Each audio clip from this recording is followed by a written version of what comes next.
If you are looking for the easiest snack ever, you must try these apple chips made with only 3 ingredients in an air fryer.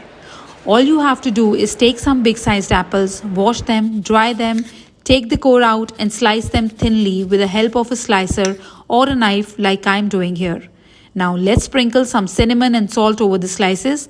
You can use sugar instead of salt if you want. Take out the basket of your air fryer and place the apples in it. See how big is the basket of my balzano air fryer. Its 5.5 liter extra large capacity helps me to prepare dishes for the entire family in one go. The removable fryer basket uses non-stick coating and so I'm not using any oil in this, and this makes my snack all the more healthy. The fry basket and pot of this air fryer are easy to clean and are even suitable for dishwashers. With other air fryers, you have to flip the food halfway through cooking, but this is not the case with my balzano air fryer.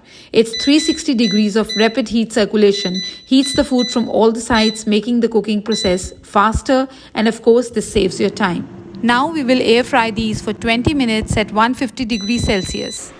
Once the timer is done and you hear the beep of your air fryer, take them out and let them cool on a wire rack for 8 to 10 minutes before you eat them. And then enjoy!